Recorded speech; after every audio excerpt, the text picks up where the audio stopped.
Bienvenue sur Afrique Sport pour ce numéro des rumeurs du mercato du dimanche que nous débutons à Arsenal. Ici, les dirigeants ont décidé de recruter quelques joueurs pour renforcer leur entrejeu. D'ailleurs, les Gunners lorgneraient sur deux joueurs de Ligue 1, Bruno Guimaraes de l'Olympique Lyonnais et Boubacar Kamara de l'Olympique de Marseille. Selon Gol Brésil et Globo Esporte, le premier qui est actuellement aux Jeux Olympiques avec le Brésil et qui est sous contrat avec l'OL jusqu'en juin 2024 pourrait même faire l'objet d'une offre de 30 millions d'euros. En ce qui concerne le Marseillais, il plairait beaucoup à l'entraîneur Mikel Arteta, comme l'a indiqué le média italien, le Corriere dello Sport.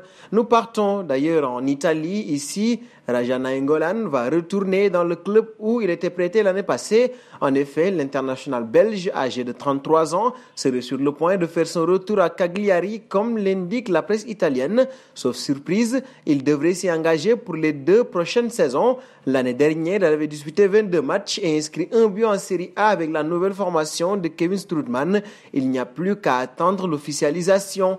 Un saut auprès de James Rodriguez, il ne semble pas rentrer dans les plans de son nouveau coach Rafael Benitez.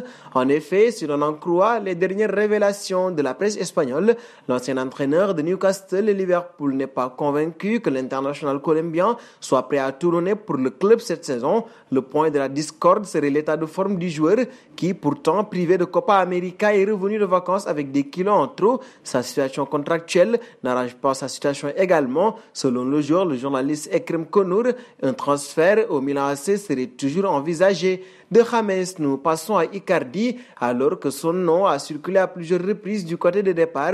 L'attaquant Mauro Icardi devrait finalement rester au Paris Saint-Germain. Selon les dernières informations du Parisien, le buteur argentin aurait convaincu Mauricio Pochettino de le conserver lors de la préparation du PSG. Ce dernier devrait être aligné lors du trophée des champions face à Lille aujourd'hui. Depuis son arrivée en provenance de l'Inter Milan, le natif de Rosario a inscrit 19 buts et délivré cette passe décisive en 40 apparitions en Ligue 1.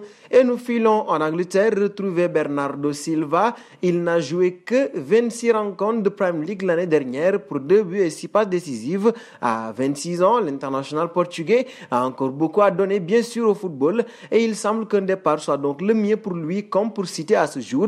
Pour ce qui est des seconds, l'affaire est déjà plus complexe financièrement parlant et parlant des seconds, nous parlons du Barça. Le Barça veut acheter la terre entière mais la Liga n'est pas vraiment de cette envie et puis le secteur offensif est déjà bien bouché. Maintenant, reformer un duo Agüero Silva par séquence avec un Lionel Messi à leur côté, ça peut créer de très belles choses. Nous terminerons avec Antoine Griezmann. Mundo Deportivo explique que le Français surprend tout le monde au club par sa motivation, son acharnement et son dévouement aussi bien à l'entraînement qu'en match. Par ailleurs, le quotidien catalan indique que les Blaugrana ne désirent plus vendre l'attaquant tricolore excepté si une offre colossale se présente. Le journal met en avant sa bonne condition physique ainsi que son intégration dans le groupe. Il souligne également que son choix d'avoir laissé Memphis Depay tirer le penalty face à Heron a été bien aperçu en interne, de même qu'une bonne connexion technique est en train de naître entre les deux joueurs. Il ne reste plus qu'à prouver en Liga cette saison pour Antoine Griezmann. Nous arrivons au terme de ce journal du Mercato que nous fermons avec la question du jour. Bernardo Silva est-il un bon profil pour le Barça? Vos réponses seront attendues en commentaire. En attendant, n'hésitez pas à vous abonner sur Afrique Sport pour ne rien manquer des informations autour du Mercato.